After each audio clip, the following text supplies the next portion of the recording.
Hello বন্ধুরা, আজ হয়েছে মোক্ষদা একাদশী। তাই আমি সকাল সকাল ব্রহ্ম স্নান করে এই যে মা লক্ষ্মীনারায়ণ, তারপর হচ্ছে আমার রাধা গোবিন্দ, বাবা ভোলেনাথ, আর এখানে জয় জগন্নাথ আছে, সব ঠাকুরকে ফুল মালা পরিয়ে পুজো করে নিয়েছি। আর আজকে হচ্ছে গীতা জয়ন্তী, মানে আজকে শ্রীকৃষ্ণ ভগবান স্বয়ং অর্জুনকে গীতা দান, মানে গীতার সম্বন্ধে বলা হয়েছে। তাই গীতাতে তুলসী পত্র আর ফুল দিয়ে অর্পণ করে আমি পুজো করে নিয়েছি, মালা পরিয়ে দিয়েছি। তো এই ফল প্রসাদ দিয়েছি, যতটা পারলাম আমার সামর্থ্যে ততটা আমি করলাম। তো ভিডিওটা কেমন হয়েছে অবশ্যই আমাকে কমেন্ট বক্সে জানাবে আর অবশ্যই বলবে। বন্ধুরা, এই যে আমি পুজো করে নিয়েছি একাদশী, আর এই যে ভোগ আমি প্রসাদ দিয়ে দিয়েছি, ভোগ লাগিয়ে দিয়েছি।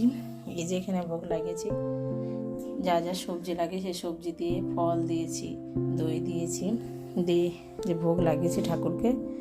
তো কেমন হয়েছে ভিডিওটা অবশ্যই আমাকে জানাবে। এখানে সব রকম সবজি দিয়ে বানিয়েছি, এই ফল আতা দিয়েছি, শসা, তারপরে পেঁপে, আপেল, মিষ্টি আলু সেদ্ধ, ডালিম, দই। মিষ্টি দিইনি, কারণ যে মিষ্টির মধ্যে অনেক সময় ময়দা বা আটা থাকে, তো তাই দিইনি। এই যে আমি ঠাকুরকে একাদশীর আজকে ভোগ ঠাকুরকে দিয়ে দিয়েছি। মা রাধারানী রাধেশ্যাম। বন্ধুরা, আশা করি আপনারা সবাই ভালো আছেন, আমিও ভালো আছি। তো আমি অনেকদিন ধরে ভিডিও দিইনি, তো আজকে আমি দিচ্ছি, মনে হলো। তো এখন বলতে গেলে আমি অনেকটাই মানে ঠাকুর ভক্ত বলতে যা বলা হয়, জানি না ঠাকুর ভক্ত হতে পারবো কি পারবো না, কিন্তু অনেকে সব বলে ঠাকুর ভক্ত হয়ে গেছে, কিন্তু চেষ্টা করছি হওয়ার। তো আমি প্রথম আজকে একাদশী ধরেছি, আজকে হচ্ছে মোক্ষদা একাদশী, 1 ডিসেম্বর।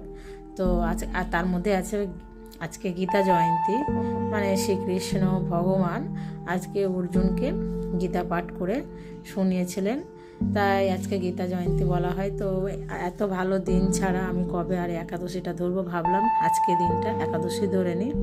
তো যাক, তো আমি একাদশীতে কী কী খাচ্ছি সব নিয়ম মেনে যা যা খেতে হয় সেইভাবে আজকে আমি ঠাকুরের ভোগ দিয়েছি।